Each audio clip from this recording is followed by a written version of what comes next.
around.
The Hash It Out Show is brought to you by Boyd's ATA Black Belt Academy in Marrero, Louisiana. Barreto Home Solutions. Bayou Audio and Video. Hot Works on the North Shore. JFK Martial Arts in Mandeville and Covington. Lil Dizzy's Cafe.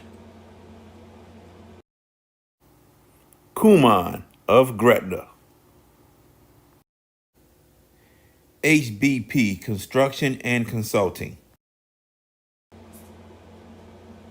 Moe's Pizza. Bucks Snow Whiz. CC's Children Blocks. The Pierre Family in Lafayette, Louisiana. Leo Auto Glass. The Juber Family in Lake Charles, Louisiana. Dat Kitchen Restaurant in Chalmette, Louisiana. CoSource Financial Group.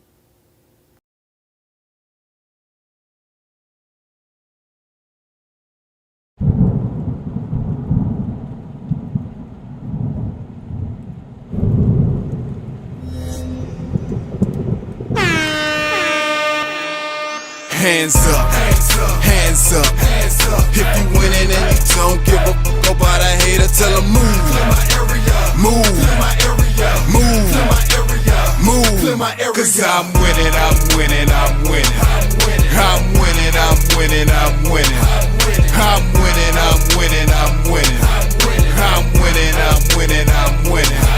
Hands up, hands up, hands up. If you winning and you don't give a fuck about a hater, tell them move, move, move, move.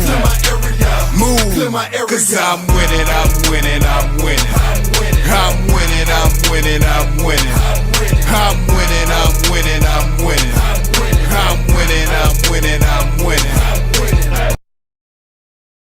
And welcome to the Hash It Out Show. I am your host, JB, the sports guy. I'm winning, I'm winning, I'm winning. Yeah, like the picks, I'm winning. Yeah. And the guy to my left, he don't like that. That's the one and only VK Jones. What's up, VK Jones?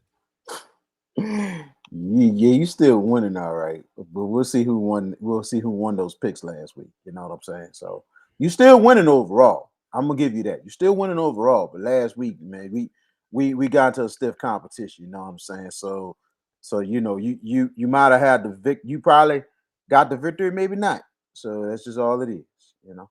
But it's all to the good, bro. I'm good. I know I don't. I'm like this, bro. I'm used to the all Losing. that winning.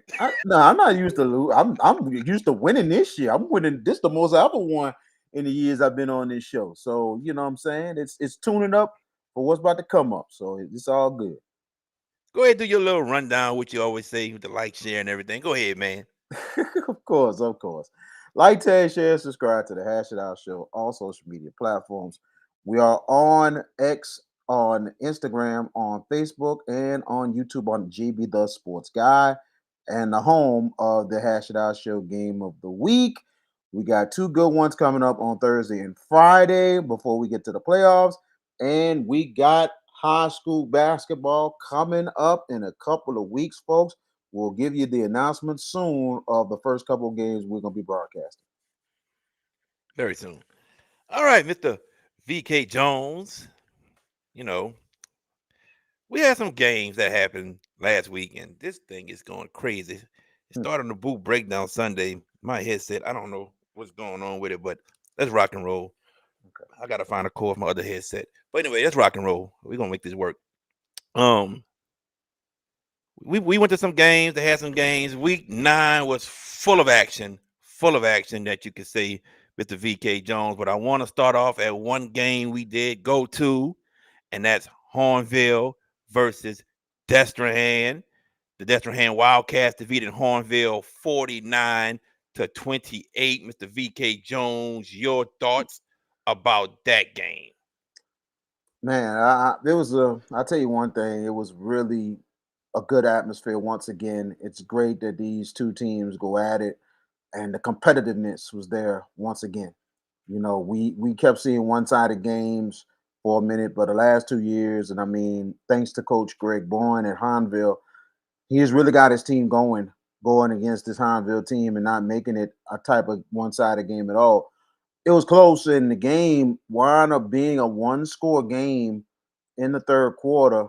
But I think I'll tell you one thing: a huge punt block by Destrehan really opened up some things and started to open up the floodgates for Destrehan to continue to make plays and continue to score offensively and execute tremendously in the second half. And for Destrehan to get that win, and Malachi Dabney possibly, what I'm saying, his name now is definitely in the history books of this Hanville Destrehan rivalry with those this 2 straight years of great performances. 254 rushing last season, and I think it was 2-3 touchdowns. This year, 244 and 7 touchdowns. Amazing performance by that young man. And I tell you, man, and the scary part about it, Hanville wants him to be gone, bro. He's just a junior, folks. He's got one more season of this, man, and he's a very humbling but very hungry dude that wants his team to be very, very successful. But great atmosphere Friday night over in Tiger Stadium, and you can see the improvements around the stadium, around the school. It's amazing stuff. I think St. Charles Parish has done a tremendous job both ways between Hanville and Destrehan with their high school and facilities. They put their money where their mouth is. You gotta love it. But at the same time, the game, good one, but Destrehan really took charge. You keep saying the block punt, and I see your point, but I think differently. I don't think the block punt was a momentum change at all, due to the fact that Hornville couldn't stop Destrehan's offense. And like you said, it Malachi Dabney had 254 yards last year against Hornville, and in this game he has 242 yards, but all 7 touchdowns this game. So yeah, Dabney stamps himself in the history books of this big time rivalry. And Hornville's defense is good. It's really a good defense, but Destrehan's been the kryptonite some kind of way. 2 years back to back, able to rush the ball easily on Hornville. And Coach Scoble for Hornville is a great defensive coordinator, and we all know that. He has had some great defenses at West Jeff, Shaw, Destrehan, Slidell. He's had great defenses. Well, right now, Destrehan has had his number in 2 games that they played in 2 seasons. And Malachi Dabney, I don't know what else you can say about him, man. I don't know what else you can say about him. Um, Jabari Mack had a couple catches, but Jabari Mack was hurt that game. If you noticed it, he kept reaching for that hamstring. He kept reaching for his hamstring, but I was told he's gonna be good to go Friday night. But man, Malachi Dabney, man, goodness gracious, bro. It was a tremendous showing, a tremendous effort, and what a night for him. But you got to credit the O line. He can't get that done without the O line. That O line was able to make holes that you and I could have drove our cars through. That's how big those holes were for Malachi Dabney. So, I mean, Destrehan now has been their district. They've owned this district for many, many years, and they're looking to put a stamp on it this Friday night when they play Thibodeau, which we'll talk about later.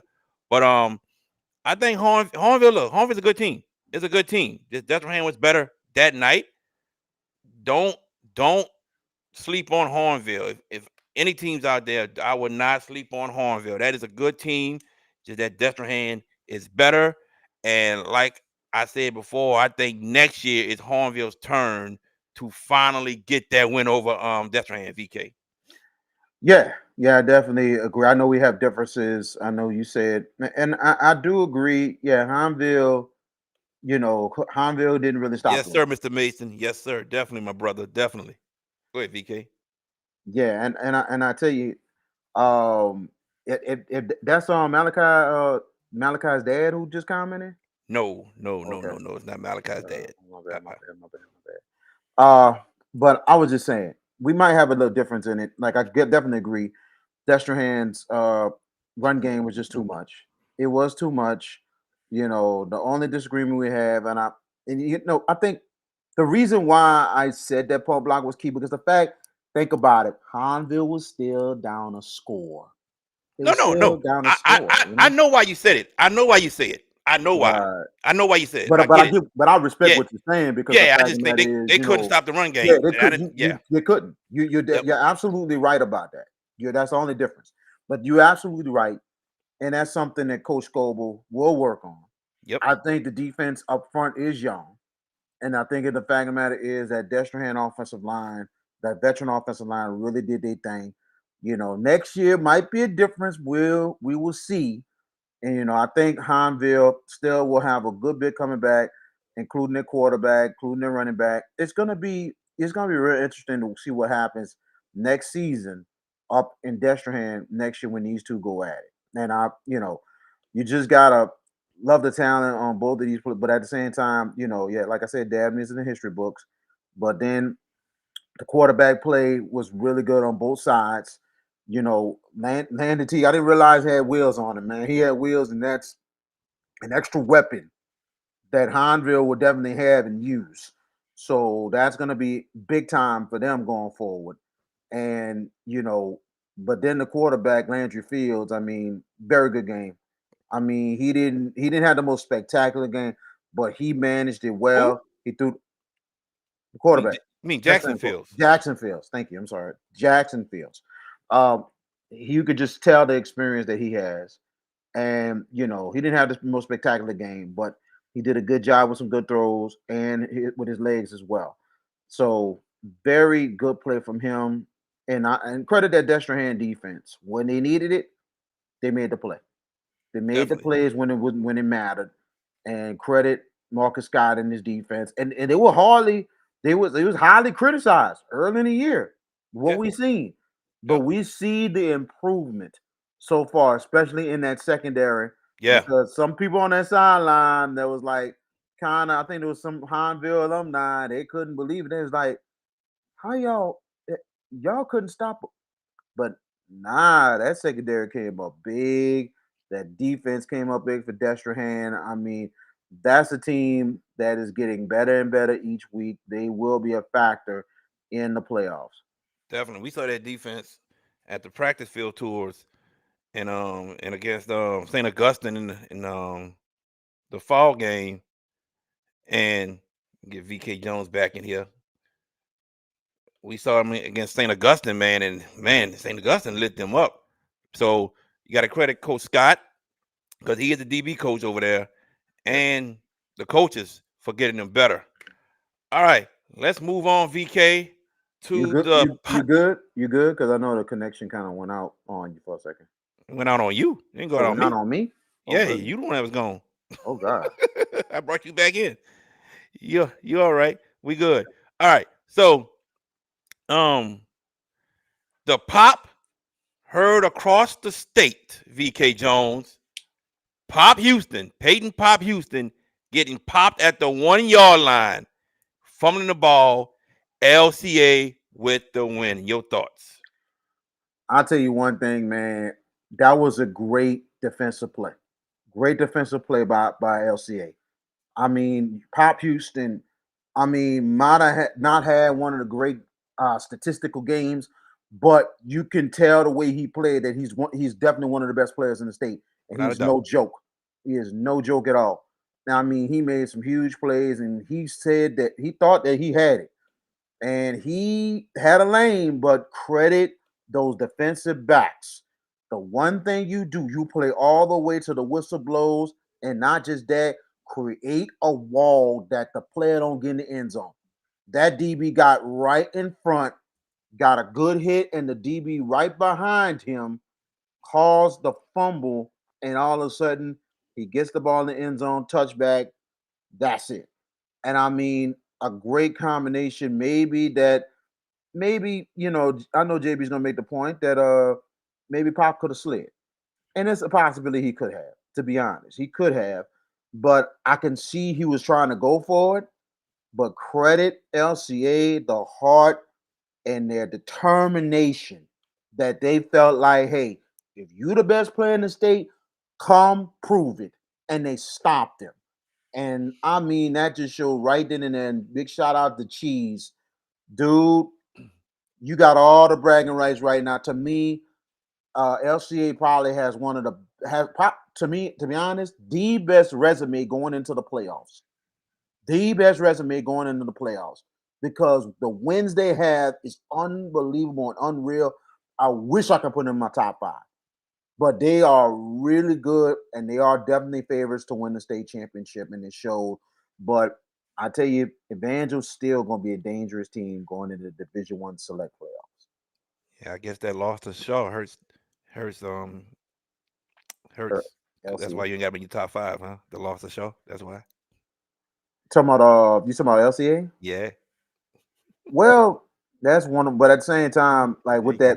that top five, we'll look at later on. You know what I'm saying? Like, I had to keep the what it is. You know what I'm saying? Because with the fact that one of the top fives was playing, it was a top five matchup anyway, and we just knew that. We both knew that this team I wasn't was gonna go taking out. a shot at cheese. Oh, That's what I sorry, was doing. Chiefs. Taking a shot at cheese, bro.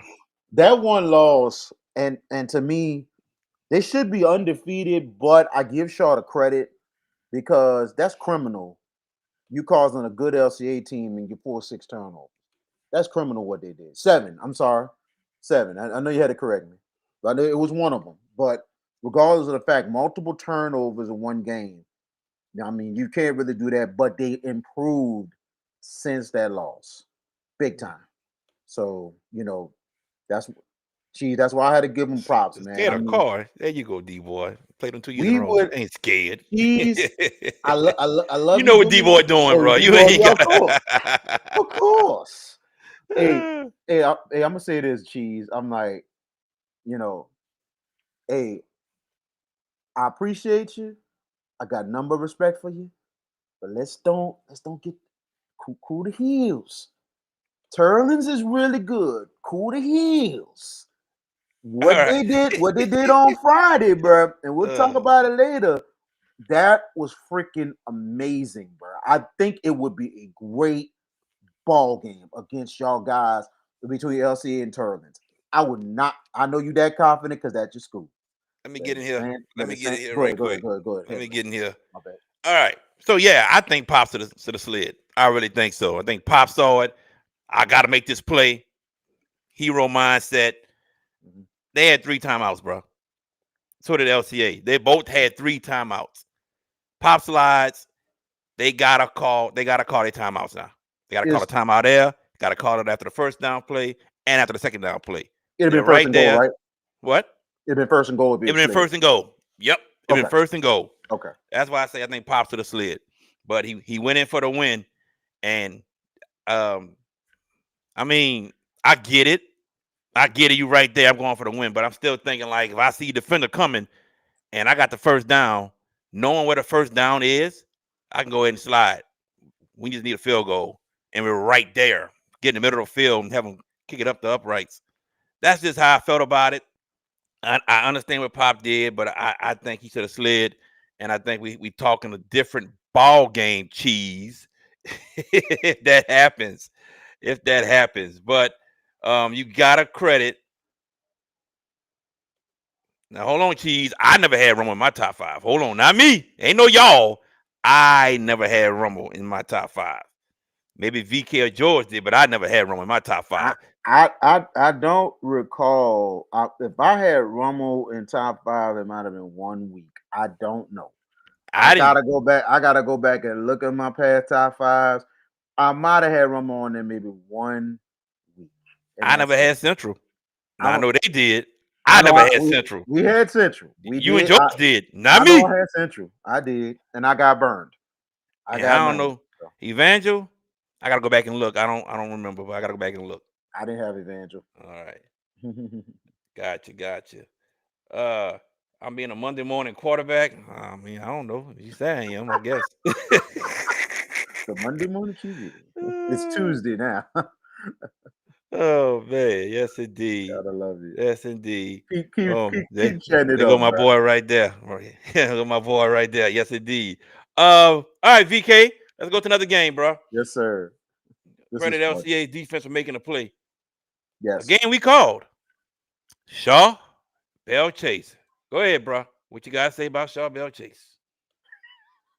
You letting me have it, man. I really appreciate it. I think what we talked about before the season, it was funny.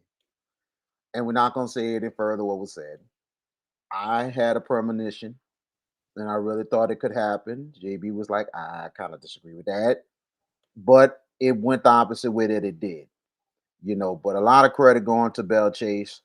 The biggest shock I had of that ball game was the fact of how Archbishop Shaw's defense was rocked, how it was moved around. I didn't never see a Shaw defense, and this is a very good defense. They got rocked throughout the game. I couldn't even believe it. Even against Carr, Carr had to earn that game. Carr had to really make adjustments in that ball game. And they just had to really, Shaw make them earn their lunch and came up big in the second half. But this Bell Chase team, from the first drive to all the way to the end, I mean, maybe about 2 drives out of maybe 7, 8, Shaw might have had stops. Everything else was first down. And I was like, wow. The first drive was killer, but the last drive was so devastating. They pulled what East Jeff did to Neville. I mean, they took the ball from the 31-yard line, 9:15 to go in the ball game, and ran it out. They drove it all the way to the 7-yard line and ran the clock out. And I was like, I knew something was up because when it got to the 3-minute mark, I was like, Sean took no timeouts yet. Like, they need to start taking them because Bell Chase is getting these first downs. And the way it was looking, if they get one more, that's it. And that third down play, and JB, you was right there. You knew it. You knew it was coming. I knew a lot of the plays. You knew it was coming. I kind of knew it was coming too.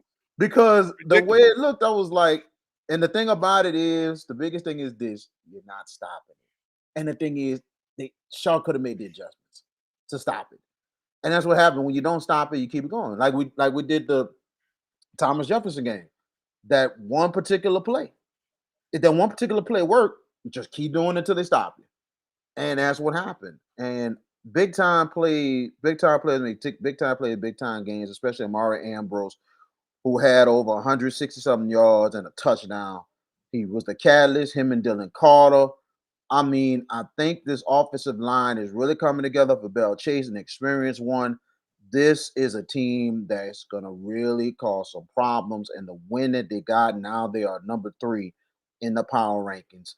Bell Chase is going to be something to be dealt with going into the playoffs. Shaw, now they got to bounce back coming up at home against St. Charles. That is going to be an interesting game. And you could look at how Bell Chase is lining up and pretty much figure out where the ball going. That I knew this the whole game. Number one. Number two, let me answer D-Boy right quick because he's saying Shaw dropping the 4-way made him lose all respect for them. So what D-Boy don't know is Shaw was under 300 students. They were under 300 students. They had to drop down. They could not compete in the Catholic League. They didn't have the bodies, bro. That's what I don't understand. They didn't have the bodies. Now, the numbers have gotten up. They will be back in the Catholic League soon. And I think it's sooner than most people think. Not these next 2 years, but look for 2028. Maybe the time that they be back in the Catholic League. Look, Shaw offense, it's been rough, man. It's been rough. It's been a fight against good teams. They haven't gotten to where they're supposed to be at yet. And not even able to move the ball against Bell Chase, that was something I was not expecting. Number two, defensively, I don't know if Shaw made adjustments or not. I don't know. But you heard me in there, and if y'all listen to the replay, you'll hear me saying where the run is going. I knew where the run was going, how Bell Chase lined up in a heavy formation set. If they had extra help on the right side or left side. All right? Because it was obvious. It was very predictable. So, I mean, you got to make the necessary adjustments, and I don't know if they were made defensively. So, and you had a lot of people calling me saying, "What was that, JB?" I said, "Hey, same question I'm asking. I don't have an answer for it. I don't have an answer for it. I mean, people calling me saying that was an embarrassment, this and that. Yeah, y'all got to realize there are 2 schools Shaw don't ever want to lose to: Rummel and Bell Chase. Those are the 2. St. Charles Catholic about to join that category too, because they're gonna keep that rivalry next season as St. Charles Catholic gonna drop back down in classification. But to me, it was a bad showing from Shaw. Big time props to Shaw to do that. But Bell Chase was up for the task, and you got to credit them for how they played. And if it's continuing to work, keep running it. And that's what they did. Got to credit Bell Chase, and they deserved that victory. They earned it.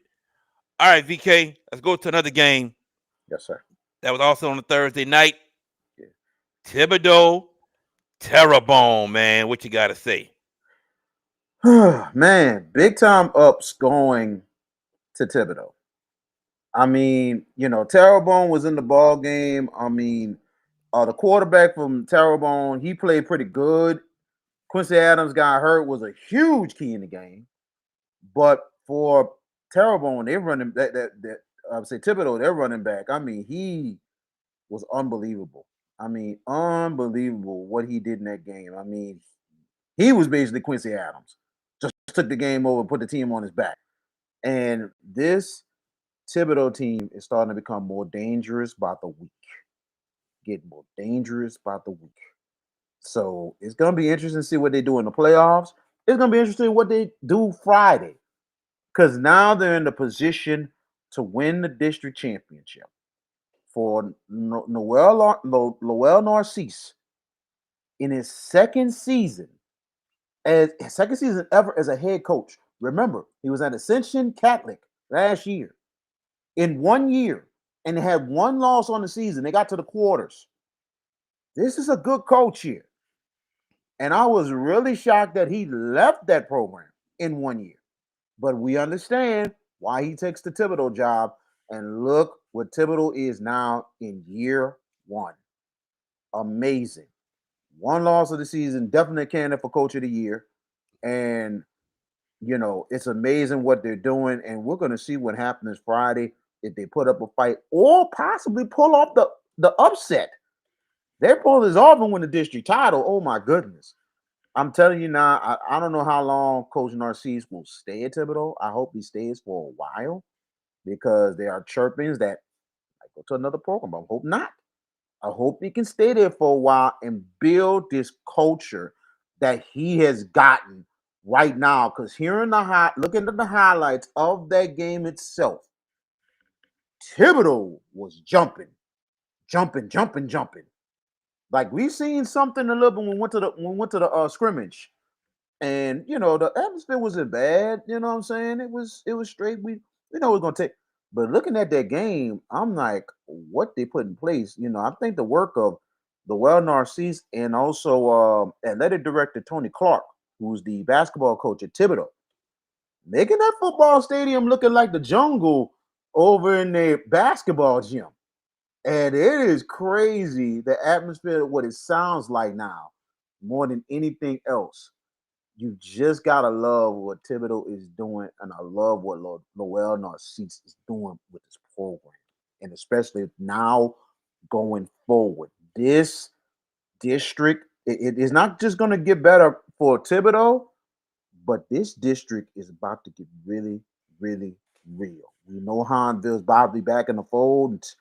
You got Destrehan, but guess what? You're gonna have to earn your keep in the district now, because you might have 4 teams, 5 teams submerging, Well, and you have to think on the outset on the outside of it, JB. That's a great thing. You would oh, love a district to get yes. better. Yes, it's a great thing. Great thing. Years ago, for a very, very long time, the big three was East St. John, Harville, Destrehan. That was the big three at one time. And then recent years, it's been Terrebonne, Hornville, and Destrehan. Now you have a chance for a non-big three to be the district champions and to make their claim as we're gonna be the best for years to come in Thibodeau. If they can get that win, if they get that win, that is big because Destrehan has been the kings of that district for quite some time now. Quite some time. I know Hornville won it when they had Puka, but other than that, it's been Destrehan for years as the kings of that district, as the king of that district, king, I should say. Mm-hmm. Thibodeau has a chance to knock off the king come Friday night at their home. It ain't going to be easy, but I am intrigued because here's Coach Narcisse and his staff. Even Skylar Green is a coach with Coach Narcisse. And the job they have done in 1 year, even the job they did last year, just last year at Ascension Catholic, the job they have done in 1 year is phenomenal. We saw them for their scrimmage against each other. We left saying, yeah, they got some work to do. They'll improve. We said this. Well, good Lord, here we are, week 10. And this team is about to fight and compete for a district championship. Ain't no way I thought they would beat Terrebonne. Ain't no way. And they did it. I got to credit Coach Narcisse and his staff and the players for the job they've done this year. I got to credit them. And all Marcus Scott wanted was a team to challenge them. That's all Coach Marcus Scott wanted at Destrehan. He respects the district. He respects it so much. He was just hoping somebody step up and challenge us. Now he's got it. And I think Coach Scott likes it a lot because, like I said, you would like the district to improve so much. And they are improving little by little, and you gotta love what is going on right now in that district, period. And I know niggas like the E will be back. I don't know. I In don't due know. time. I think in due time. In This due is time. the thing is in due time. The question is when, because we have not seen East St. John in this state since they was in the Jefferson Parish district. That's bad. Trust me, I seen the transition from when East St. John was really bad to when they finally maybe got into the River Parish and under Lou Bowden and Coach Larry Doltreve, the improvement of that program. And I'm like, they went from the depths of hell to become one of the best programs in the state. And now this, but we're hoping they can get back. That's the thing. The question is when, because now you got these teams coming up. St. John got to find a way soon. They don't want to be. They want to be behind, especially with Terrebonne and Thibodeau coming up. And beware of HL Bourgeois. If they get it together, beware. All right. We're going to take a quick commercial break, and when we come back, we're going to talk about some of the games happening in week 10 right here on the Hash It Out Show. What's up, everybody? Me and VK Jones had to come to Little Dizzy's. Yeah, well, VK, man, wasted no time, and he loved the fried chicken and the dirty rice from Little Dizzy's. Look at what I had. Yes, indeed. Oh, y'all know I love candy yams. Oh, yeah. Yeah, that fried chicken was one of the best I ever had. And just like how Miss Arkisha Baquette says it, come to Little Dizzy's, where the food is always hot and it comes straight from the pot. Are you in need of a new windshield? Leo Autoglass can help. For 20 years, Leo Autoglass have been servicing the New Orleans area with windshield replacement and auto glass repair. Give them a call today, 504-301-8353.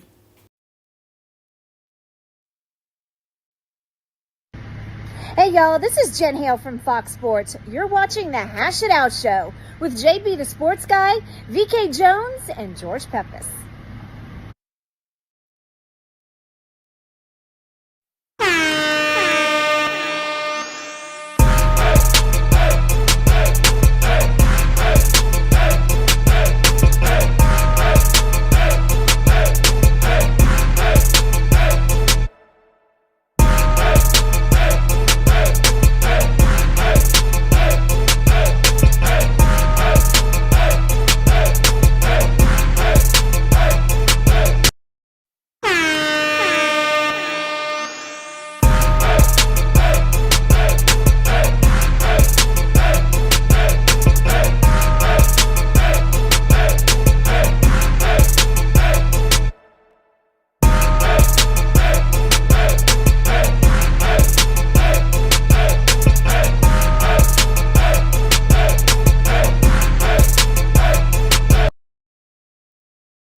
Hey, welcome back to the Hash It Out Show. As I unmute myself here on the live stream, I'm JV the Sports Guy. That's VK Jones.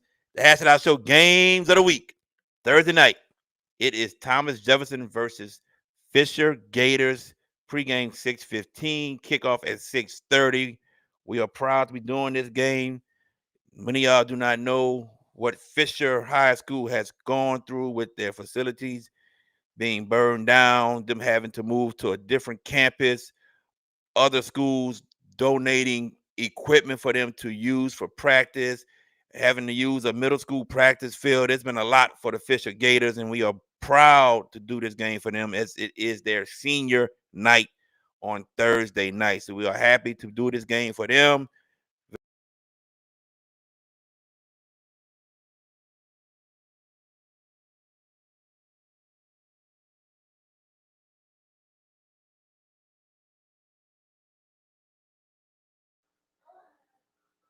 They're like you muted again, sir. I ain't muted. Can you hear me now? Now you're good. Now you're good. You kind of muted yourself at one time I and mute myself. No, I didn't. I didn't touch nothing. I didn't touch nothing either. All right. Here we go. All right. Friday night game of the week. Hash It Out Show Friday night game of the week. That will be South Plaquemines hosting Newman for the District 10 2A championship. Pregame 6:30. 7 o'clock is the call. I'm here, Troy. I'm back, baby. I'm back. Yeah. We back. All right, cool. All right. let's talk about some of the games that's happening this Thursday, Friday night. VK Jones, and I want to start with. Let me get to it first. VK Jones. Let me get to it first. As I get to it, give me a second. Give me a second, VK Jones. Give me a second. Here we go, VK Jones. Can Rummel get the upset? I don't want you to pick it, but your thoughts about Rummel and Carr right quick. Well, it's a tough game. It's a tough game, and this will be the third time Edna Carr has to go to the Shrine. Third time they had to go this year. So it's going to be interesting to see how this game goes. I think Nick Monica's going to have his team ready and prepared and everything. But Carr knows they control their own destiny. They already have clinched the district championship. Now they can go outright and win it on Thursday night. So, I think Rummel, they're seniors, and on that senior night, they're not going to lay down. They're going to be ready to go, ready to ride. But we'll see what happens. But I think Rummel is going to try their best to have a good start to this game. If they can have a good start to this game, they'll make it a little interesting. They'll definitely put up a little bit of a fight. I think they'll put up a fight, really, because I think those seniors is not. They feel like they don't want to go out like that. They feel like they don't want to go out like that.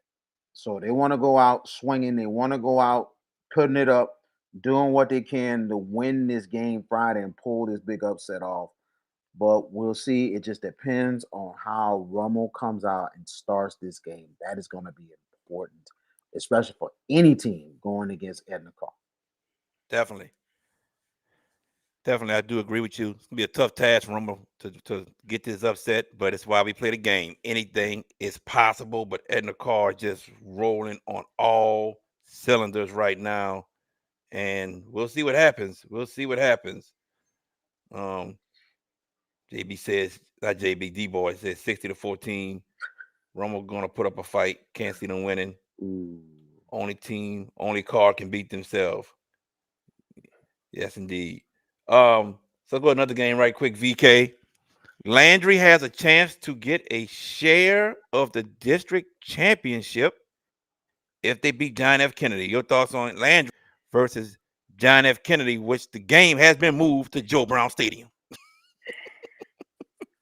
I wish we'd have known that earlier, but it is what it is. But regardless of the fact, Coach Nick Foster has done a real good job with this program. What a comeback!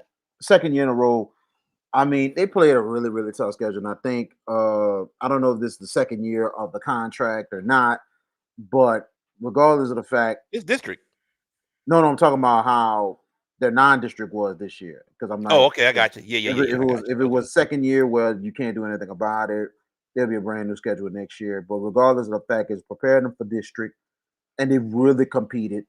They was in the game against De La Salle for a little bit, but then De La Salle pulled away and got a big win, especially a huge second half.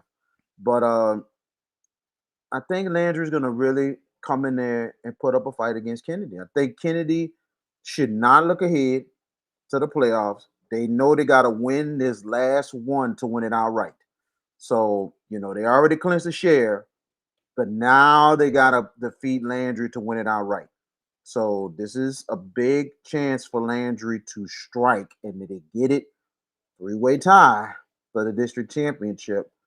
I think it's going to be interesting coming up on Thursday night. I think Nick is going to have his team ready to go, and I think Coach Lennon Erzell-Page knows it.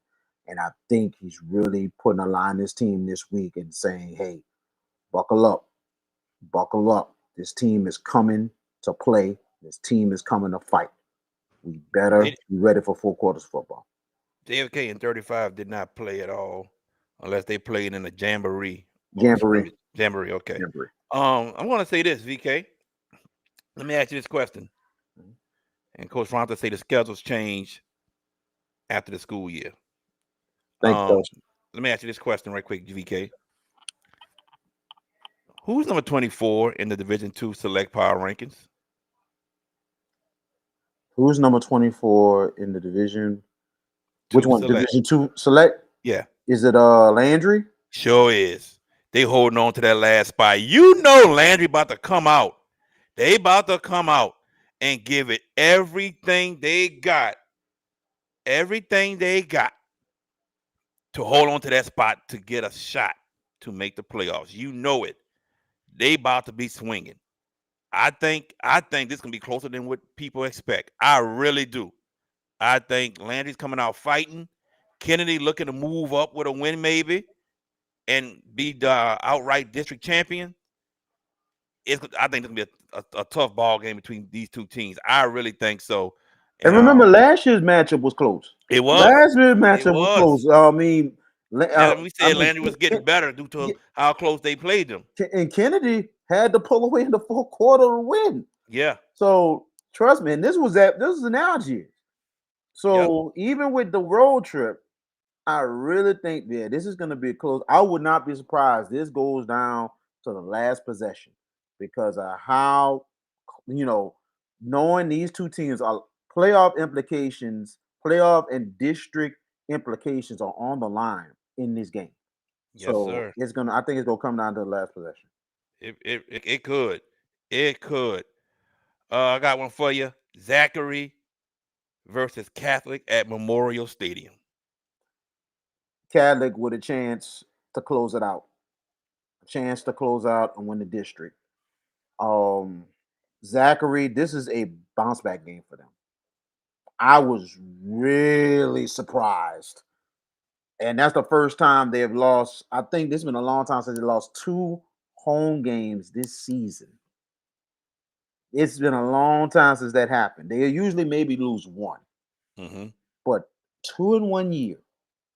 And I was most shocked at the performance at Central. Like, finally, can we see that 2 weeks in a row? Not disrespecting the state, the defending state champs. Not trying to disrespect them, but we just have not seen the consistency from them. But for them to do what they did, I mean, wow, just shocking. And now Zachary has to go. I think they got to go on the road to Memorial and try to pull it off.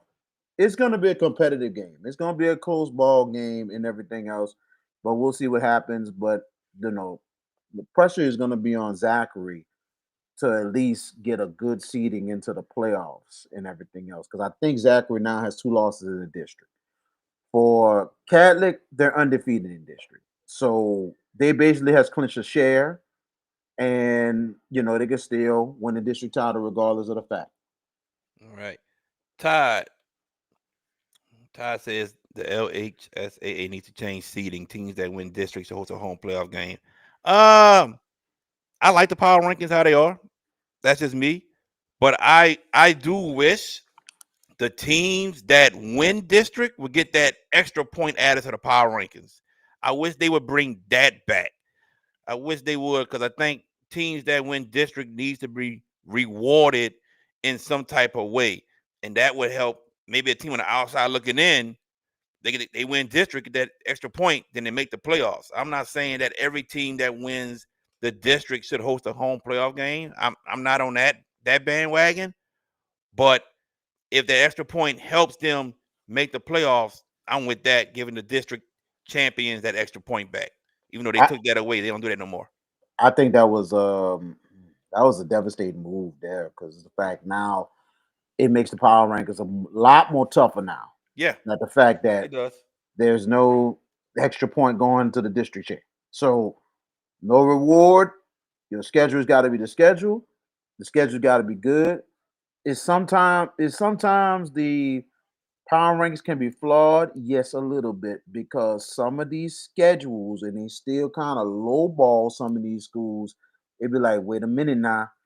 They played this school that is top 2, top 3, and how their power ranking is there. That's something sometimes I don't understand, JB. I'm just saying, because if you play the best, you have to be rewarded for that. You do. Look, you always talk about how it's flawed and everything, and I'm like, I'm not saying it's all the way flawed. I'm just saying it's some way, somehow, a little bit flawed. I'm not saying it's all the way flawed. That's what I'm saying. It's a great You're system. saying that it's flawed. with when it comes to certain teams, and I'm just like it's a formula. I just a formula. I don't know how that can be. It's a formula. Come on, cheese, man.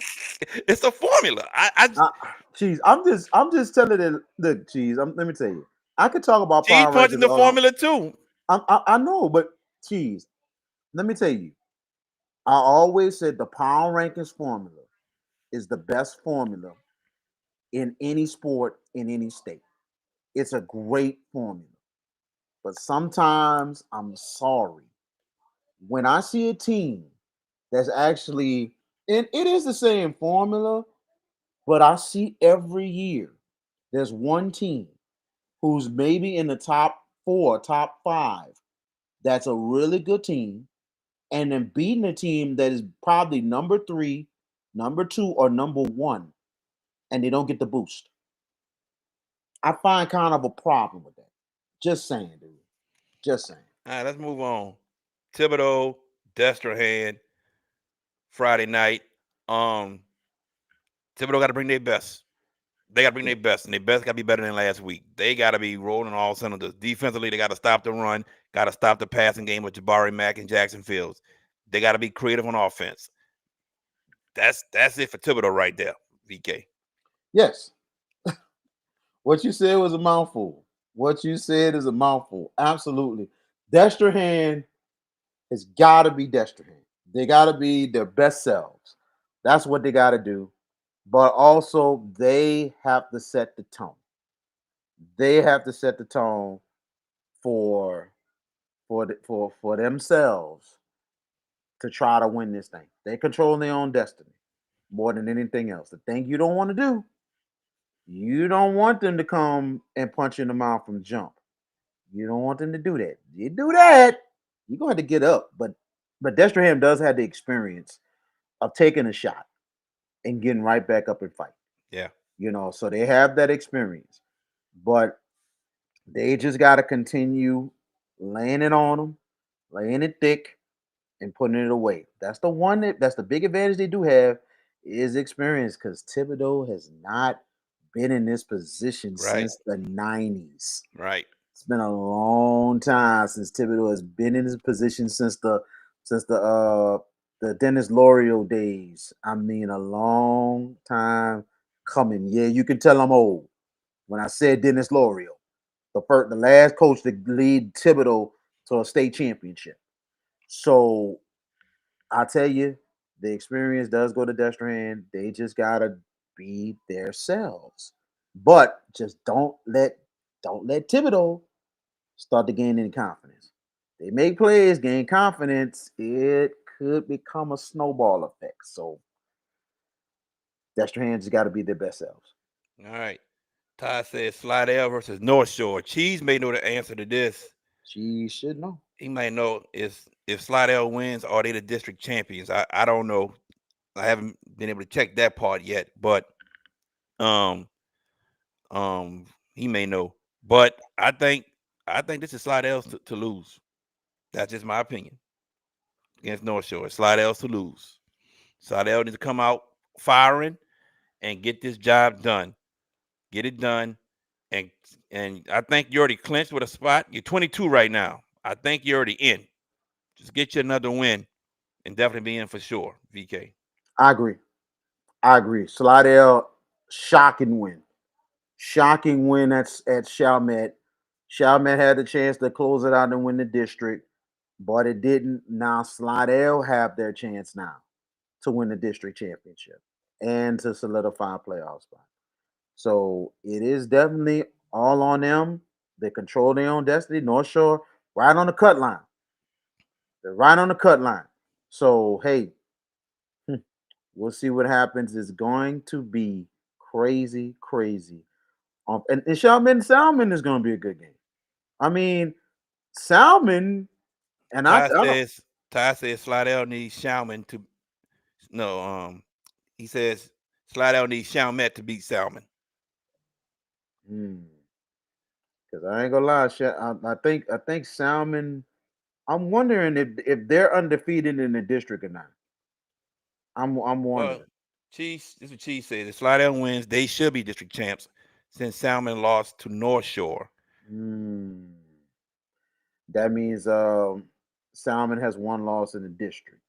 So, But Ty says they need Salmon to beat Salmon. So I'm thinking Salmon must have beat Slidell. yeah, Salmon did beat Slidell. Okay, well, there we go. Salmon Slidell did beat needs Slidell. Salmon to beat Salmon. Okay. Right, right. All right. It's a shakeup in that district. It's a Yeah. big shakeup. District implications and playoff implications on the line with those two games in general. And I think out of the four teams, one is on the cut line, and that's North Shore. I think Mm-hmm. Salmon is in a not bad position because that's a improved team this year. They've been in every game this year. So, credit that team. That's the same coach Shooter, Eric Shooter, who's still there, who has really continued to try to get this Salmon team back to where it was. So, great improvement with that team this year. 3 out of the 4 might make the postseason, but we'll see what happens on Friday night. All right. There we go. Ty said they all got one loss. So if Chalmette defeats Mm. Salmon, and then Slidell wins, but if Salmon defeats Chalmette, from what it sounds like, then it'll be Salmon's district championship. TC says Berwick versus St. James for district championship in Berwick. You tell me Berwick beat Donaldsonville? Is that what you're telling me? But let's move on right quick. Couple left before we go to the top 5. St. Charles Catholic coming to Shaw. What you got? Well, I'll tell you, St. Charles Catholic, they control their own destiny. They really control their own destiny. They win their outright district champs, and then on top of that, they ice a 1 seed going into the playoffs and everything. Shaw, if they win, that will create a 3-way tie for the district championship. And then on top of that, I think Shaw gets a good seed going into it. Where is Shaw in the power rankings? 6. They're 6. I think if they beat St. Charles, they'll get a good boost right back up. They'll probably be back up no more than 4 if they win that game. But if they don't, Somebody did some rankings with Shaw will have to be back to number 2 if they beat them. whoa, We'll wow, see. we'll see. We'll see. I say no more than 4 for Shaw if they beat St. Charles, and it'll be a 3-way tie for the district. And you look at the other team which is not in the division, but is in Division 2 non-select. They have risen up to 3. So possibility they could crack top 2. I don't know, but they could stay at 3. But regardless of the fact, St. Charles controls their own destiny. They're a really good team, and I think Shaw's going to be ready to play. It's going to be a hell of a ball game Friday night. I think you're gonna get this best Shaw team all year. I I really think agree. so. I agree. I think it's a Chi says Shaw can go as high to number 3. All right, cool. I agree with that. Cool. I think you're gonna get the best Shaw team that we're gonna see this whole year. I think it was a wake-up call that they needed. And then I think that's gonna be a fight. It's gonna be a I, fight. I TC, think St. it's James number 2. I think it's going to be a reminder of the LCA Shaw game, how Hank got them boys woke up and really had them playing, and they won that game. Knowing Hank Tierney, he knows how to motivate and prepare as a team. That's how much respect. As much as I'm a rival, I have great respect for Hank Tierney, and he can prepare and he can motivate. He's going to have that team ready to go. Don't be surprised this will go down to the wire on Friday night. All right, we'll do 2 more games. Okay. Let's do St. Augustine, Curtis. St. Augustine and Curtis. We talking about power ranking positioning. VK Jones. We talking St. Augustine is number 5 right now. John Curtis is number 6. I'm wondering how high the winner can go. That is what I'm wondering. Mm. I guess time will tell, but let's get to this ball game because this is very, very significant. It's important in regards to power rankings seeding, VK. Yes, yes. This is the one that we've been talking about for weeks and weeks and weeks. You know, and even we even talked to even some St. Aug coaches and Curtis coaches on how big this game is. That both these teams could cancel each other out and everything else. You know what I'm saying? Because of how much of the rankings, how much of the points and all that separating each other. So, but you look at this 5 and 6 separates them. Now, with saying now you look ahead, who's at the 2, 3, 4, and 5, the 2, 3, and 4 spot. You have Alexandria 2, Turner's Catholic 3, and Catholic of Baton Rouge 4. Now, this showdown game is big here because I think the power points are gonna come big for either way. You know what I'm saying? Because I think the only team I think that's gonna really stay within the top 5 this week in these power rankings, when you look at it, is Catholic of Baton Rouge because they are taking on Zachary. Alexandria, they do have a big game as well. That could keep them in the top 5 as well. They do. I think they go on the road to Ruston, right? Or is it? I think it's a Neville. I think it's Neville this I'm about time. to find out. I'm about to Yeah, find out find out. Yeah, right now. yeah. Yeah, they got Neville. Okay, they're on the road at Neville, so it's gonna be interesting to see what happens.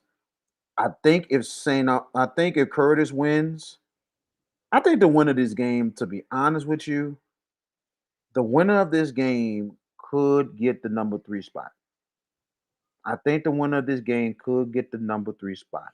You gotta look at it like this: 4, 5, and 6. Calix and Aug and John Curtis. We got a difference of point 11. So I think that fourth spot is up for grabs. Especially St. Augustine is .01 behind Catholic for that fourth spot. I think that fourth spot is up for grabs.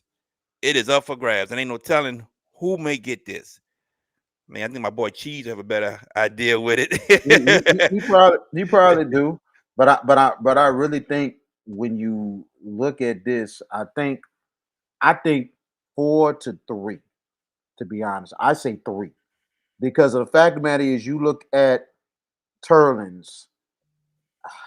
I don't know who they got, but I think they already faced the big dog, and they already got to clinch the share of the district, and they are going to whoever they play this week, Shit, they they are district champs. Even if they exactly lose, they even if going they to head to lose, head. They they got they North are Side. They got they North got Side. North Side, so they'll probably finish undefeated. But the North Side win, I don't think it's going to help them in points. I think Thank I you, say Cheese. Thank you, I Cheese. I Thank you, say Cheese. yeah, I say 3 because the other thing with Catholic and Zachary, you know, if Catholic wins, that'd be big, but Zachary is at 10. So I think whoever wins this game will go to top 3. I don't think we're top 4. Just like Cheese say. I said number 4. That's it. That's it. You Give us that say you St. say Aug, Edna Carr rematch, maybe, or Edna Carr, Curtis rematch in the semis. I say, you say 4, I say 3 because of the fact Okay. of I yeah, I hear you. I get where you come from. I hear you. I'm just saying Cheese got the formula. He put it in there. not I'm not I'm We not rocking together. Cheese. We I'm rocking not Cheese. He goes against us and how the power rankings are flawed and everything. And now these numbers. Here you go, yeah, Cheese. I'm just saying I get it, but I'm just saying what makes sense because the fact of the matter is, Curlins, Curlins. I'm telling He you, said what makes sense. Go it ahead. Go ahead, bro. do. Go You have ahead. to think about it. Turlins don't play really anybody this week. Catholic plays Zachary. Zachary's at 10. They're 10. I'm not saying it's not bad power points, but they're at 10. St. Aug and Curtis is 5 and 6 in the same division. Just saying. I'm gonna say this. I'm gonna say this. I'm gonna say this in respect of you and Cheese. Y'all two will probably be right. You two will be right if the winner of this game go to 4. I'm gonna definitely say that because Cheese is running the system. He's running the system and he's going neck with the LHSA. So I totally get it. He's It gonna be could a be. busy It could. man come It Friday night, and then he got 2 games on Saturday. One at 7 o'clock at night. He got to wait for. exactly. God He darn New Orleans.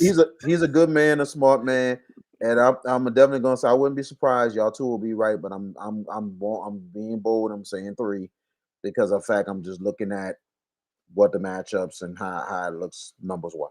All right, So, look. but you might be right. Let's do this quickly because Yes, I sir. did have one game, but Jordan asked about Jewel Sumner and meet, so we're gonna do that right quick. Jewel Sumner Let's and a do it. meet district championship. I think that's gonna come down to the end. I think that Jordan. I think, and that's under the lights Friday night game of the week. Jordan making a trip to a meet, little road Big trip. ups. Make sure they feed you good because they fed us. Look, Yes. Jordan. I think that may come down to who has the ball last. I'm telling you. I think it comes down to who has the ball last. Two good teams. They meet starting to roll at the right time, VK. Yes, Amy is coming. They really playing at the right time. They have been playing much better lately. You look at the Warriors, and right now in Division 3 select, they're 10. They're number 10. They could get a big boost if they get the win against Joel Sumner. Joel Sumner has a chance to possibly get to the top 2. A possible chance they could get to the top 2. We'll see what happens this week with Notre Dame or Crowley. Notre Dame is number 2. Joel Sumner is number 3. So it could be a chance that one or two happens. They'll be flip flop or it might be the same. But it's going to be a great game Friday night for the district championship. Joel Sumner a chance to be in the top 3, or if they crack the top 2, meaning they'll be at home for the semifinals if they make it. So that's the big thing that Coach Carrere talked about in his interview and talked about with his team. His team has been outstanding this year and how they've been playing. What they did against Pine was criminal. I thought that game was going to be real close, and he even said that Pine game is a game we circle because they usually bring it, and we run the same exact offenses. So it was close early, and then all of a sudden, Joe Sumner pulled away in that game. This is the best Joe Sumner team they probably ever had. Going to name meet, the Amine seniors are not going to lay down. It is going to be an absolute war on Friday night. Cannot wait to catch that game. Definitely. All right, one more. Evangel Parkway. And I'm just gonna keep it like this. If Parkway defense steps up and gets some stops, they got a shot to win. I'm gonna leave it at that. Agreed. Agreed. There we go. Me and you on lockstep. Yep. Agreed. There it Because is. defense is the key for both teams. Defense is the key, not just for Parkway, but for both teams. Because Evangel's defense, even though they lost that game, they only gave up 4 points? 24. Yeah. This defense is continuing to improve. Yep. So this possibly high scoring, you might take the under in this game. It could be between 24 to 28 points. No more than maybe 31 between each other. And this will be an absolute war. I think it'll be a great ball game. The game is at Parkway, and Parkway looking to go undefeated for the first time since Brandon Harris's senior year. It's been a long time coming since that school has been on this level. They've been competing. They've been there. And Coach Coy has done unbelievable work with that program. We had Parkway a couple years ago in the playoffs. And Coy Brotherton has done excellent work rebuilding this program. And now he's getting them in a position to win a district and go undefeated. And possibly ice a top 2 seed, possibly number 1, but most likely number 2. Because they are really looking good. Evangel, they're gonna become ready to play. So I think this is district championship. District championship. Yeah. Wow. Yep. So winner takes all. Winner takes all. There you go. Either way. Now, if Evangel wins, I think they'll get a nice boost going up. Possibly maybe crack the top 10. We'll definitely see about that. But I think that is going to be a great. I hope we can find that game. I hope we can find that game online. I think somebody be in the stands streaming it on Facebook. But ladies and gentlemen, we're gonna take a quick commercial break, and when we come back, Our top 5, ladies and gentlemen, right here on the Hash It Out Show. Did you experience storm damage from Hurricane Francine? Barretto Home Solutions can help. You can give them a call at 504-940-7552. At Bayou AV Security, we are your one-stop shop for all your needs, whether it's enhancing your home entertainment system, securing your property, ensuring a seamless internet connection, or illuminating your outdoor spaces. We've got you covered. Bayou AV Security, where technology meets reliability. Call us today to experience the Bayou difference. JFK Martial Arts offers a wide variety of martial arts programs for kids, teens, and adults as they empower lives through martial arts. Please give them a call at 985-266-0664, and don't forget to ask about their 1-week free special.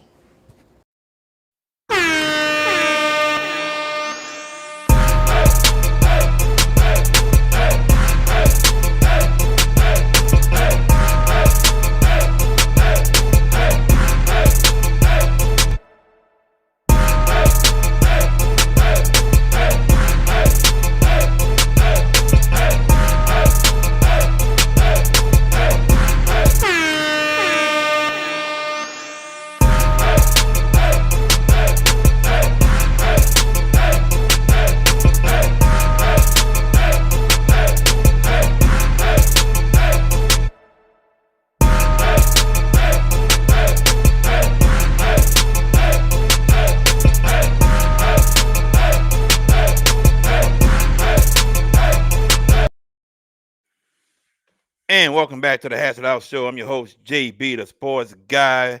Got VK Jones with me. All right, let's get into the top 5. Got some in the chat. Hold on. Some in the chat. Jeez, but he did fumble Troy. We prayed harder, I guess. Sobo live streams all the Parkways games. Yes, okay, that's right. Sobo live. Is that on YouTube? On YouTube. Oh, good. Yep. Good. Absolutely. Yep. All right. Let's get to the top 5, ladies and gentlemen. And 2 people out of the 3 have the exact same top 5. And then I'm kind of like, why one of those teams are so low instead of being higher? So let's start with the top 5, ladies and gentlemen. We always start with mines first, as you all know. And there you have it. Ladies and gentlemen, my top 5. Edna Carr is number 1. St. Augustine is number 2. And why this thing just started doing this to me? All right. Number 3, I have Turlings. John Curtis, number 4. North DeSoto, number 5. What you want to say about it, sir? It's what your top 5 is. I got nothing to say about it. It's your top 5 of what you think. I know you got St. Augustine Carr lockstep in 1 and 2. You know, it's not surprising to me. You know, you're gonna stay on your 10 toes with that, and I respect that. You know, you got Turlings in 3. You know what I'm saying? Which, you know, they is well earned where they are right now. You know, they are really, really playing great ball right now, and they are having a great season. You know, I understand why you put John Curtis 4. I completely understand why you put him 4, and North DeSoto at 5. So I got nothing negative about it, but I see you standing on 10, so I'm good with that. I respect that. And chat, if y'all disagree or agree, come on, speak your piece. We want y'all to interact with this as well. Now, I'm gonna show you VK's and George top 5, ladies and gentlemen. Here's VK's. Edna Carr, Turlings, North DeSoto, St. Augustine 4th, John Curtis 5th. Let me show you George. Hey, Edna Carr, Turlings, North DeSoto, St. Augustine, John Curtis. All right. So VK, explain yours top 5. Okay, I'm gonna explain my top 5. The reason why I'm explaining my top five, we know you Carr did what they had to do, handle business, and got the win, staying undefeated. It was hard for me to put St. Aug number 4. It was hard for me to put him in number 4. I was going to probably put him at 3. Turlins got number 2, got the leap because of the fact that they exercised the demon and they did it in a way that, bruh, you have to think they had to overcome a lot of things in that first half for them to take the lead and for them to take charge to win that game. It showed a lot of character for Terrellins. And to me, I'm like, they're getting the leap to 2 because that is amazing character of what they did. You have to think they have not beaten STM since 2015. It's a long time coming. They have had chances. They did not finish them off. This time they did in a way that has not been seen in a long time. STM has not been handled like that in a long time. So Turlins definitely number 2. 4, I was gonna put St. Aug 3. I put North DeSoto 3 because of this reason. Remember, yeah, they won big against Loyola Prep, but Loyola Prep gave them a fight. It was tied at 28 at the half. Tied at 28. For North DeSoto to have the big second half that they did to put the ball game away, Loyola sent a message that they are going to be a factor in the playoffs. They sent a serious message. Think about it. You would think it would be annihilation from the jump. It didn't. JB, you were stunned, and you were stunned. You couldn't believe. I'm like, man, Loyola came to play. Like, yeah, it's tied up. I was shocked myself. Loyola gave them a fight.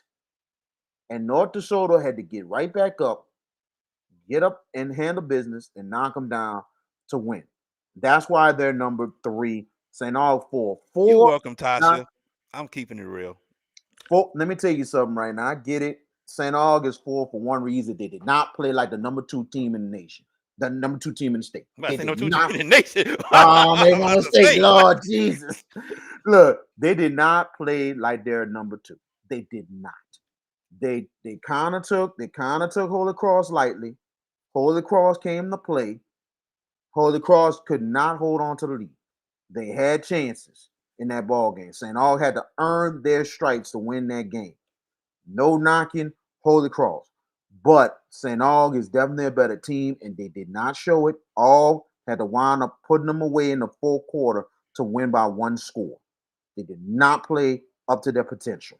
Now they have a chance to get right back up in the top 5 this week. Top 5 matchup with Curtis. This is a big matchup.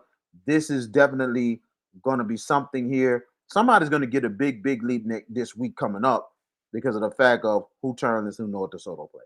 So trust me, St. Augustine, John Curtis, this is their chance to make a big time pull up to the top 5. So this is their big chance this week because Turlins and North DeSoto, I think, their opponents not too up to snuff, but at the same time, still the performances is the reason why I have Turlins 2, North DeSoto 3, St. Augustine 4. This is where I disagree with you on the St. Augustine part because you keep saying they overlooked Holy Cross. And I don't think they did. I really don't think they did. Tommy Connors is a great defensive coordinator. He could put a great scheme together. Now, let me run through some scores for you right quick, okay? Their worst defensive performance was against Edna Carr. That's pretty much it. All right. Jesuit, they lost 20-12. John Curtis, they lost 21-13. They beat Warren Easton. Rummel, they lost 24-3. And I'll talk about that in a little bit. St. Augustine, 32-24. Okay. In the losses, minus Carr, the highest was 32-all. Okay. So think about it. What you think about it? They've struggled offensively all year. Okay. If Holy Cross offense would step up and be better, I think it's a different story. I don't think St. Aug overlooked them. Holy Cross defense played well for most of the game. Most of the game. Number two, we're talking the toughest district in the state. You can say the Monroe district, 5A is right there. You can say that Dutchtown district is right there too. Dutchtown and all them, you know what I'm talking about. Toughest district in the state we talking about. You know every game gonna be a fight. You know it. Now, you made a statement in regards to Turlings that they finally got rid of the demons, and that's why I moved them up. So are you saying you moved Turlings up to number 2 because they finally beat STM for the first time in 11 years? Is that what you're saying? No, I'm saying that they did it in a way. You have to think they had to overcome adversity early in the game. They were down 14-0 from jump. And you can see that my thing was what kind of character Turlings is going to have here, because they had faced this.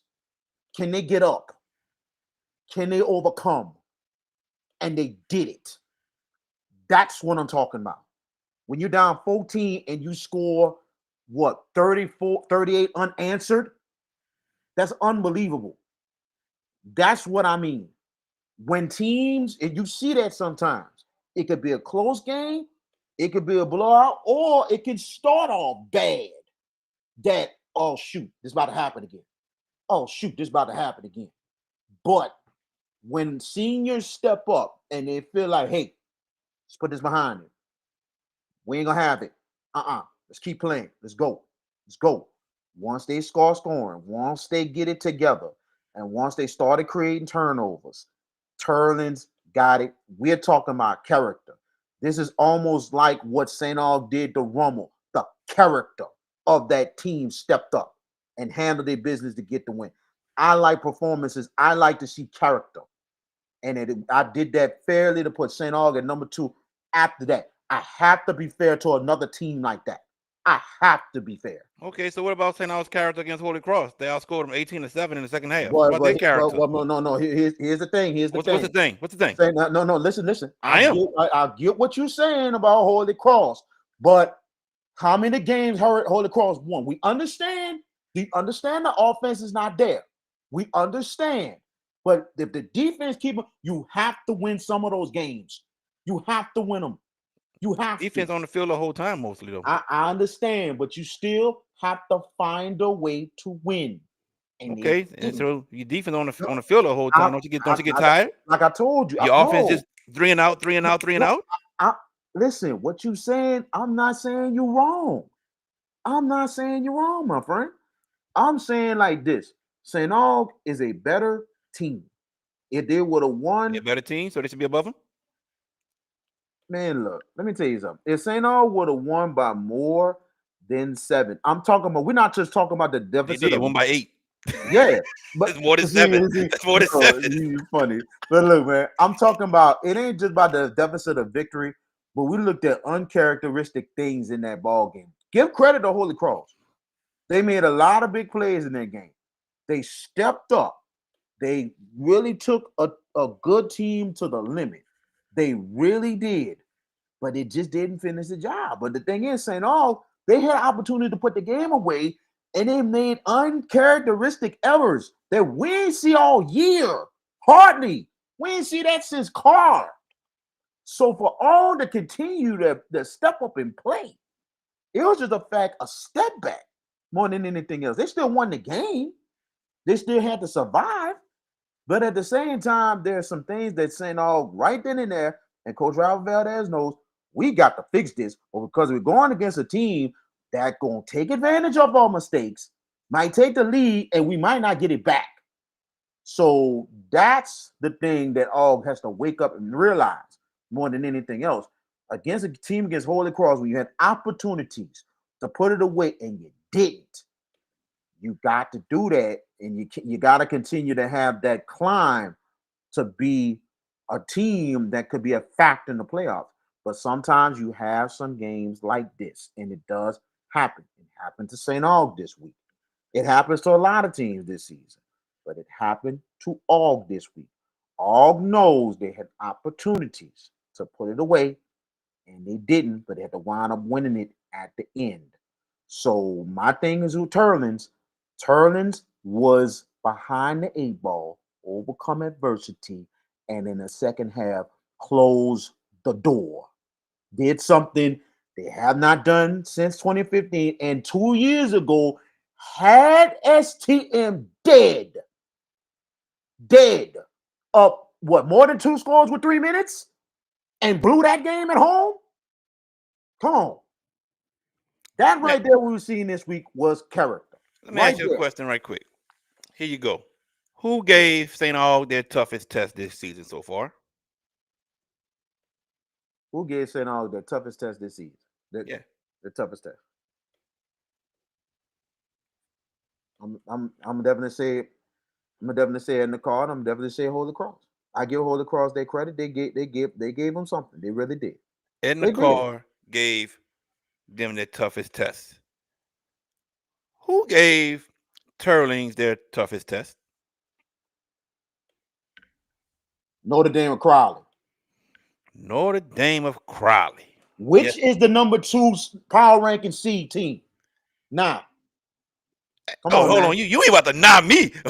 Because I'm about to come back and knock you. Knock you. Let's put it together. Let's put it together now. Okay. Let's put Edna Carr and Notre Dame together. Okay, right there. Boom. Do you think Notre Dame can beat St. Augustine? I don't think they will beat them. Okay. Do you think anybody in that district, and we're talking Westgate, Como, Rain, North Vermilion, STM, Northside, do you think any of those teams can beat St. Aug? I don't think they would beat them. No. You know what I'm saying? I don't think they would beat them. No, let me ask you this. Go ahead. Let me ask you this. Okay. Do you think any team in the Catholic League can beat Turlings?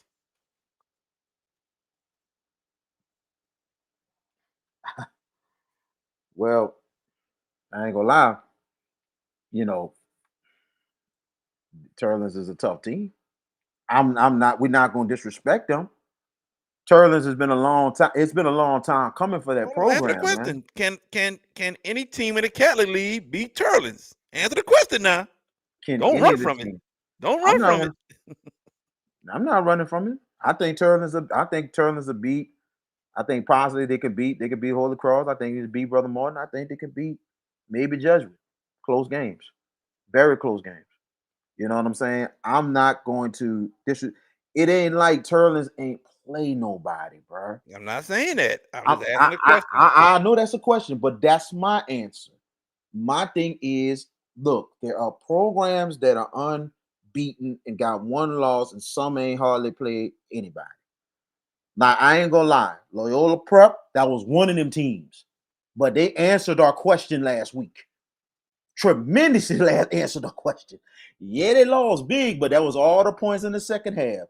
They took a team that's talking about Loyola Prep and North Dakota. I know, we talking about Turlings and all, man. I'm saying I'm giving an example of a good team and talking about some good teams that probably is high on the power rankings and ain't hardly playing anybody. I'm just saying, it's just the fact of the matter is they are a good team. I answered the question. My question is they'll have a chance to beat some of them. Not all the Cat League teams, no. Because I think some of the matchups, you know, it might be mismatched. Okay, so let me ask you this. Turlings undefeated. North Dakota undefeated. I think I would feel better if you would have came and said they're undefeated. That's why they're top 3. I'd be like, all right, cool. I get it. Cool. But here's my question now. Turlings and Aug play head-to-head.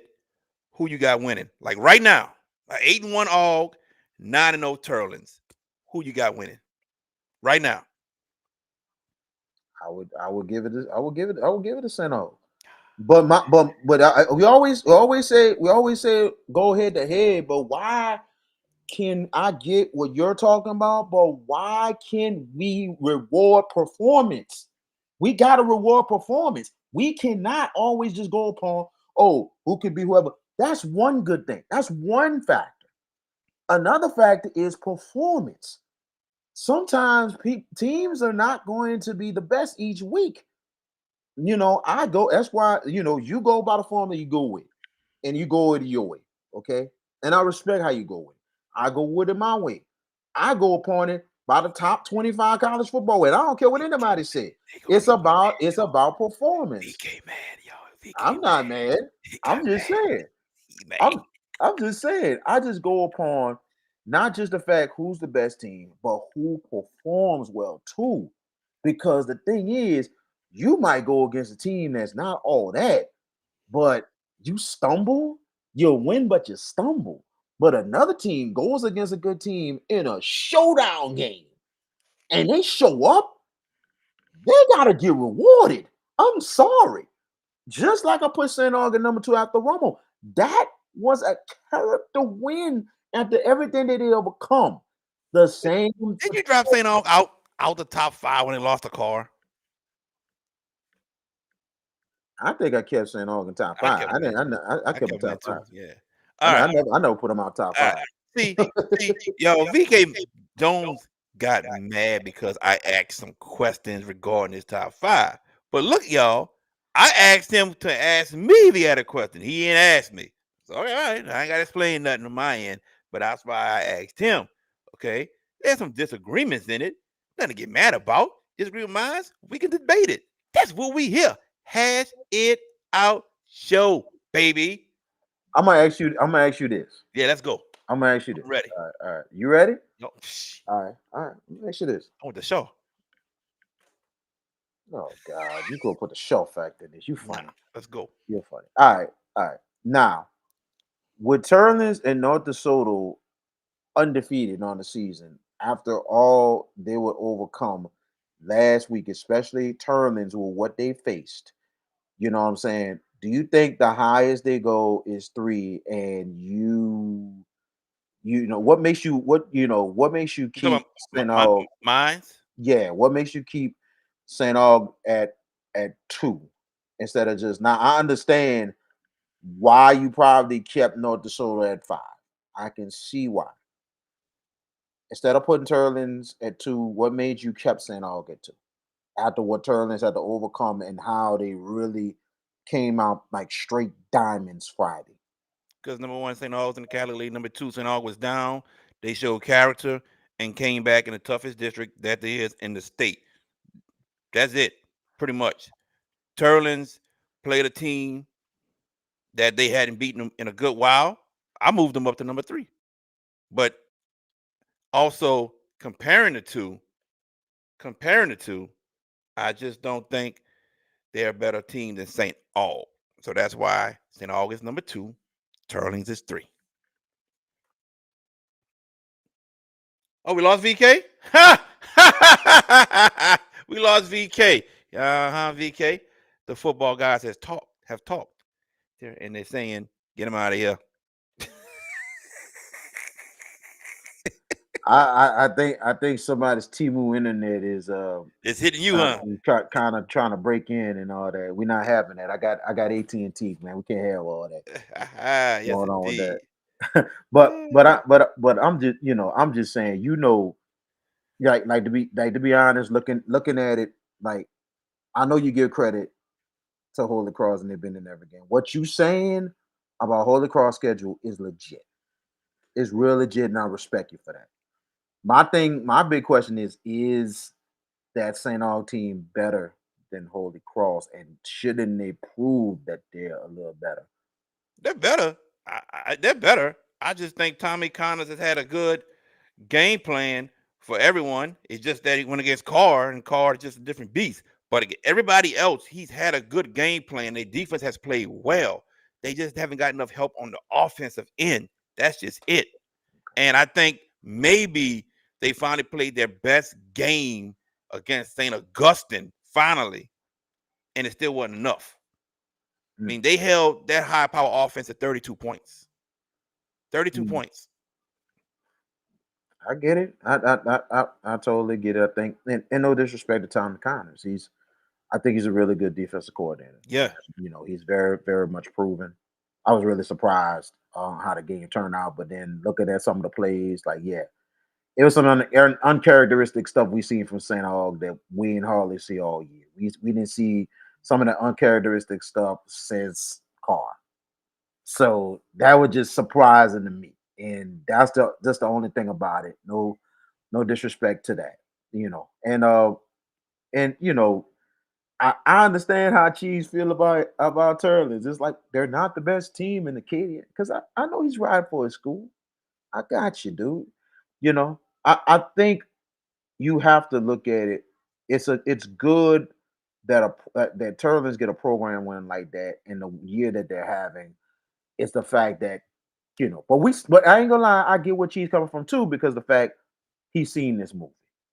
He's seen this movie many times, especially under Sonny Sapanche with Turlings. That he's seen this movie before. That they get there deep and all of a sudden they don't get to dog. They're good enough. They're good enough to get there, but I ain't gonna lie. This is a stacked Division One select. This is a stacked one. Very, very stacked. They're a really good team and a very, very, very respectable program. But we're gonna see what happens down the line. And this game this week, John Curtis is saying, "Oh, it's gonna be big, man. big. It's a big one, man, for the possible top four, top three power ranking, and not just that, for VK's top five. That's gonna be a huge shakeup because of because of these two playing in the top five, and Turlins and North DeSoto has opponents that is not too much on the stratosphere. No disrespect to the opponents, but it's just the fact that this is a huge week for these two teams. Somebody's going to get a good power ranking seed going into this weekend seedings. So we'll see what happens. I'm looking forward to both of these teams going at it. Curtis has had an upper hand in this rivalry, but St. Augustine has just been coming up big in some points of the years of this rivalry. And I tell you, it's going to be a classic game, do or die on Friday. I cannot wait. And it's interesting to have this debate with this man right here and stuff like that. I wasn't mad. I just, sometimes, and I knew that this was gonna get done because this early this morning left me a message. Me and our co-host message. Oh, you guys got him all down there, huh? You still got him down there, huh? Yeah, I got something for you. I got something for you. Did. I got something for you tonight. Yeah, I brought it too. Now, So, yeah, I brought it too. I wasn't scared. I don't know about that. All I know, we respect each other's opinions. You gonna say what you say. That's what you think. I gotta respect your opinion. So that's just what it is, man. At the end of the day, I know you might say I'm wrong, but it doesn't matter. It's just a fact. I respect what you're saying. You respect what I'm saying. We just got different points of view on all this stuff. But regardless of the fact, we're the Hash It Out show. And like you said, we will hash it out. Let me answer Tyron's question because it's a good question. Do I think Turlings is better than John Curtis, or did I rank them higher because the win against STM? Well, Turlings won, Curtis lost. And last week I had Curtis number 2, all 3, North DeSoto 4, Turlings 5. I dropped John Curtis all the way down to number 4, all the 2, and I hopped Turlings over North DeSoto and Curtis to number 3. I think that the loss mainly is why I dropped him down right now. I do think in the head-to-head battle, John Curtis would beat Turlings. I really think so. But right now, it's mainly because they lost and Turlings won. So that's why there was the drop in Turlings moving up in the rankings. So that's my reasoning of why I moved Turlings up.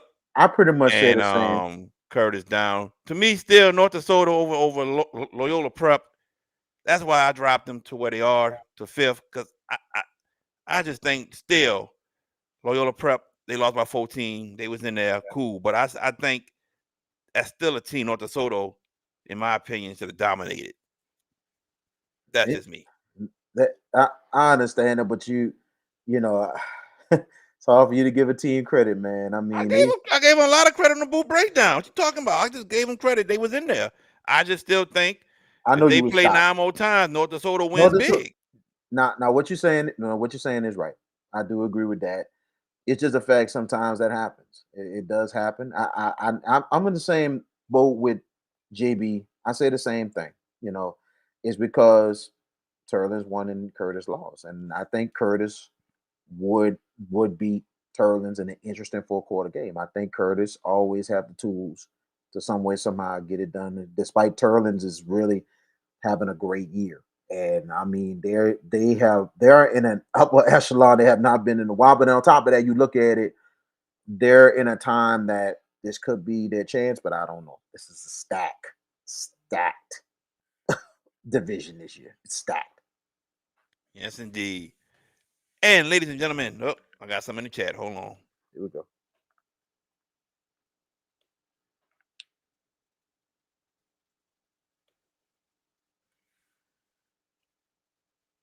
It's subjective, Cheese. It is subjective. Very. People got different views on it. So I mean, what can you say about it? Great quarterback play in that one from Jordan between Luke Delafield and Loyola Press quarterback. I can't remember his name. Yeah, he's really good too. I mean, Yeah. for him to have a game, he still had over 400 yards, even in the loss. That's freaking crazy, dude. He is really good.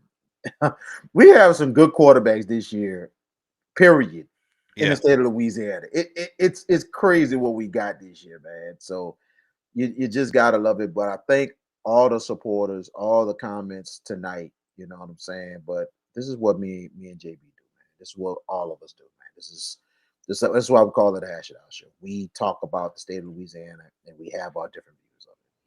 No, Tyron, I gotta get VK riled up some type of way. I gotta do it. Gotta get him riled up, bro. That's what it was all about, man. Getting him riled up, man. Because he thinks something wrong with me if I'm just something is wrong chill. Nah, he really thinks something wrong with me if I'm chill. Regardless. No, I think something wrong with you. You be the jokester all the time. You be just slick. Nothing wrong with me. I think if I'm quiet and be just smooth, he really is gonna test me. And it's like, oh, something wrong with me. I know how to get him. I know. You being quiet, I'm waiting for the day. I'll wait for the day when you just quiet, not saying anything. I will wait for that day. And you're gonna test me, right? No, I ain't gonna test you at all. Be peace and quiet. Really? That's a first. The day you are quiet, I will be like, I ain't gonna say a word because it'll be the first time ever you quiet. That's a first. Somebody be like, man, something wrong with you. He usually talks. What's wrong with him today? If we have a show and VK just spit out 5 words and he's done talking, just know something ain't right. Maybe he's sick or something. He ain't feeling well. I'm telling you. Because y'all seen many times we do the picks. All right, y'all, quickly. And VK go, I'll be like, yo, VK, quickly.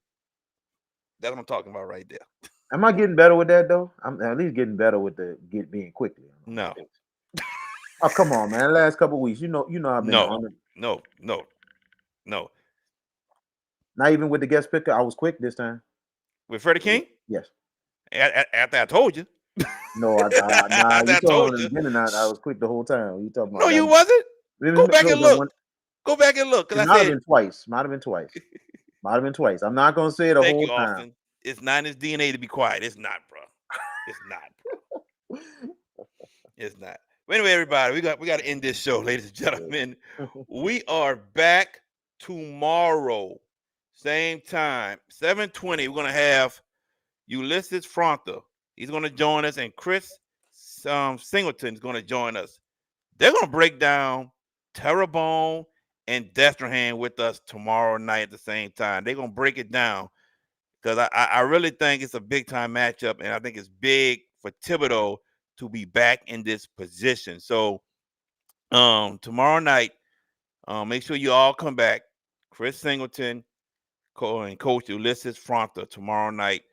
And then Two great guys, man. yeah, Cannot wait, man. yeah. You see, I told you VK can't be quiet. You see, he got to interrupt. This part is it's just him. You see, see. VK would have kept quiet. Out of anyway, I'm messing with him. We'll quickly go over power rankings tomorrow quickly before we get to those guys at 7:20, and then after we are done with those guys, we're going into our picks. Going to our picks. Just know I lead going to week 10. I lead. Yes. That three-peat is looking great, baby. But the battle for second place, woo! That's all I'm gonna say. Hey, BK Jones, acknowledge your trouble, chief. All I know, I'm the top dogs. I'm the top dog in my. I'm gonna do what I got to do to continue to try to be top dog, but it ain't now, but soon. But soon. It's gonna be. It's all good, bro. You the man. You the man, bro. You the man. I'm gonna give you that. I'm gonna give you that, dude. But we know playoffs is coming. Okay, look. We know playoffs is coming. Good question. Jordan, yeah, because Sunday we gotta do the bracket release show. So it's a lot Sunday. Jordan, what time y'all trying to go on for your bracket release? That'll help me out. What time are you trying to go on? Everybody want to have the bracket release show on Sunday, so I'm trying to see what time Jordan's gonna go on, and then that'll let me know what time I can go on. Because I think I The remember boot breakdown gonna come on like right at 1 o'clock 1 on o'clock. Sunday. Yeah, because I think it'll be great if we can have Cheese as a guest, just to talk about the power rankings because Cheese gonna break you down the power rankings, boy.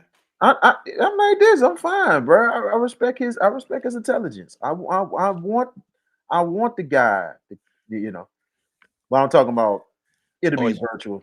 I wonder if Jordan waiting on us till he can set a time. It's one of the two. One of the two. Yeah, just be on standby. I know the boot breakdown supposed to go on at 1 o'clock. The brackets come out at 11. Boot breakdown at 1 o'clock. It's gonna be a great. And then we got us. So, great day. I'm just trying to see what time he going on. He could text me, let me know. Do I have more chat? Oh yeah, I do. Okay. Tasha saying who's doing the boot breakdown. So Tasha, that's me, Jordan Taylor from Under the Lights, and Nick Campbell from the Nick Network Prep Report. We do the boot breakdown, so we'll do that at 1 o'clock. Having Lamar on the show now since he's been. Lamar was a special guest. Just a special guest. Okay. Yeah. What's his page? Right here, Tasha. On my page, my YouTube page. Right here. You can watch it on my YouTube page, Tasha, on Sunday. Yes, on this page. Yes. Okay, so Jordan doing his Sunday night. So let's do our bracket show 4 o'clock Sunday. So boot breakdown 1 o'clock. Has it out show 4 o'clock. And then Jordan got his Sunday night 6, 7. There we go. Everybody, y'all tune in. Sunday period. Boot breakdown 1. Has it out show 4 o'clock. Under the Lights at 6, 7 that time at night. So VK, you got any last words? I guess I'm glad we laid it out, early and getting things out the way, man. Try to get everything out the way. Gotta love it. Yeah, and we're gonna have. I'm glad we're gonna probably have Cheese on and stuff like that. It's gonna be a fun Sunday. I think I'm gonna be watching, and good thing the Saints are on the road again. So I'll be lockstep, ready to go for 4 p.m. But I'll watch the boot breakdown as well, and also watch Under the Lights, man. We got a great system, great group of people that we really got a true network from Southeast Louisiana down all the way to Acadiana and Opelousas, man. We just gotta love the connections that we have with this, man. So it's gonna be very, very fun to do. Definitely. say his name and he appears like Joe Hendry, huh? Lamar Gafford, boy. Yes, indeed. My boy Lamar, definitely, man. All right, yeah. Yeah, Lamar was a special guest. And like I told him, he can come on whenever he want to come on. He's free. So have a couple more special guests. Got to get VK on there too. Before the end of the playoffs and everything. Got to get VK on there. Other than that, everybody, we're back tomorrow, like I said, 7 o'clock with Ulysses Fronta and Chris Singleton. And then after our show, you can go catch Jordan's show Under the Lights on his Facebook page, Under the Lights. So for VK Jones, I'm JB the Sports Guy. Maybe we have George Peppers tomorrow. We'll see. But other than that, y'all take care. Thank y'all for tuning in with us. Y'all take care. Bucks No Whiz was the place to go as a kid growing up to get snowballs. As an adult now, it is still the place to go. When you want some of the best snowballs and some of the best customer service, Bucks No Whiz is the place. Now, excuse me, let me get back to my half grape, half pink lemonade snowball. Bucks No Whiz, located at 1508 Barataria Boulevard in Marrero, Louisiana. Hey parents and coaches, want your young athlete to go far on and off the field? Kumon of Gretna is the place for you. Whether it's reading plays or calculating scores, early literacy and math skills teach focus, discipline, and decision making. Give your student athlete the edge. Start early, start smart at Kumon of Gretna. If you're looking for the best pizza in Metro New Orleans, then you're in the right place. Moe's Pizza has a great selection of Italian food that can satisfy your appetite, and they can also cater to your needs in any event.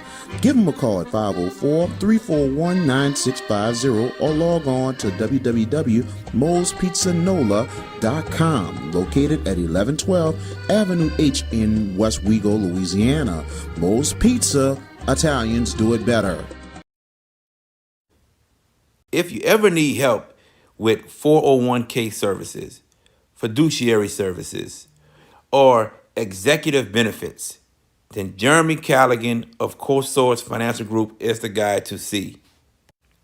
You can reach him at 337-606-9860.